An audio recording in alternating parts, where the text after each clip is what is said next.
Hi, friends. All right. So at the beginning of the year, many of you didn't know how to tie your shoes. But then you kept practicing. You watched others. You tried out different ways. You practiced on your shoe that Miss Morga put in your seat sack. And now I know that many of you can tie your shoes. But I'm thinking of an even bigger accomplishment than shoe tying. Do you remember when you first came to kindergarten and I gave you a blank book and told you that you could write a story? And most of you were really nervous. But now you guys are famous from writing chapter books even. So I'm telling you all this because my real point is that you guys are growing. You grow as shoe masters, you grow as writers, and the truth is you can grow at anything if you work at it. You can grow as pretenders too.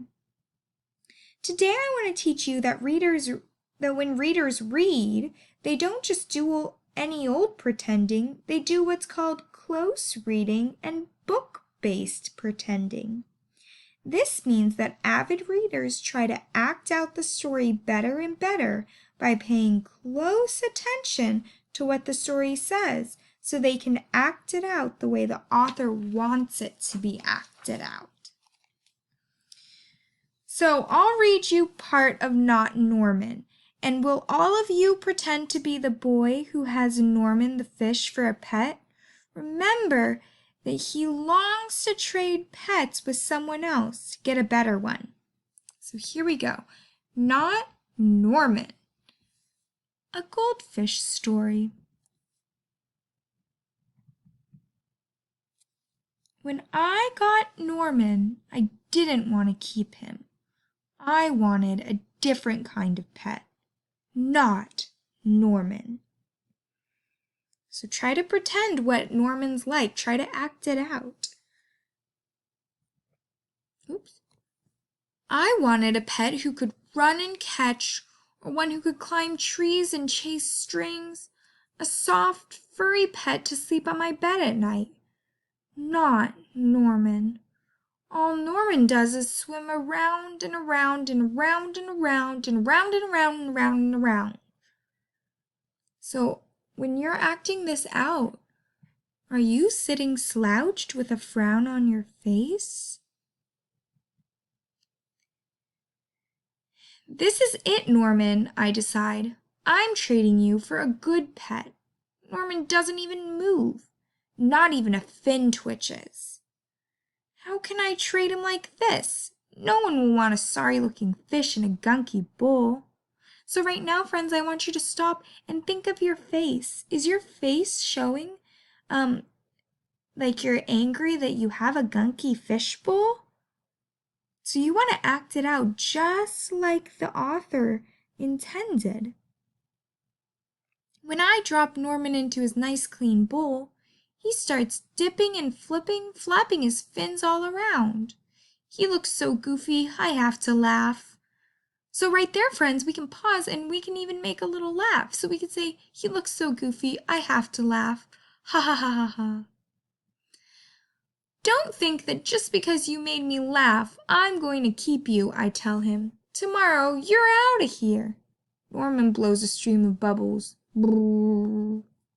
So it didn't really say the sound of blowing bubbles, but I chose to add that because we're acting it out.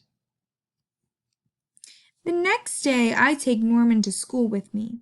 If I talk him up real good during show and tell, maybe someone will want him. Are you bringing Norman to school in his bowl?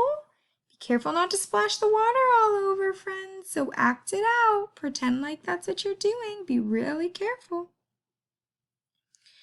On the way there, we see my friend Austin.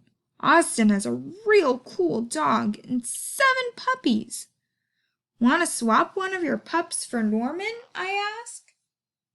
Who's Norman? Asks Austin. My goldfish, I say. Okay, so reader, watch what happens here, okay? By the time I rescue Norman, half of his water is gone. Uh-oh. I'm sorry, I tell Norman when we get to school. I'm really sorry. He just stares at me all googly-eyed. Finally, it's my turn to show and tell. Just as I start to talk about my goldfish, Emily shouts, "Jenny's gone! Who let my snake loose?" So readers, listen and look at how he's acting, and I want you to act out just like one of these characters. So you can pick a character. Maybe you're Jenny and you're really, really looking for your snake. Maybe you're the boy who's really trying to show off Norman. Maybe you're the teacher who's nervous.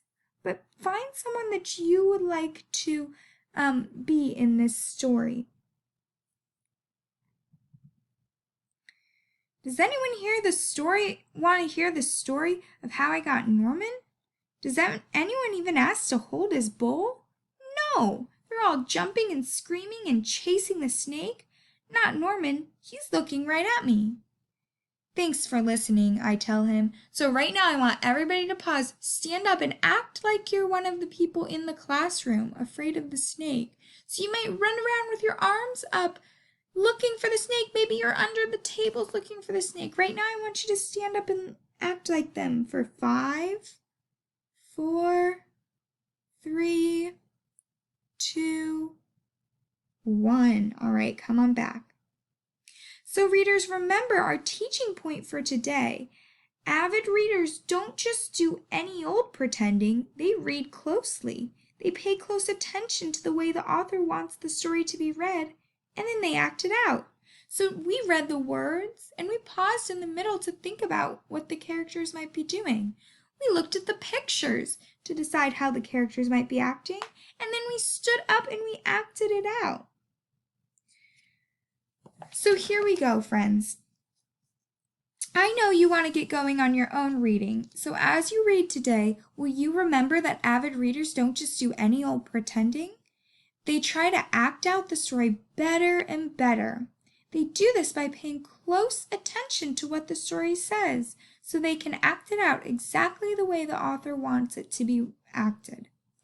Right now, go ahead and go to your books, read the first page or two, and practice your pretending skills, okay? Make sure you find a good spot to read. All right, friends, now it's your turn to start reading. Have a great time.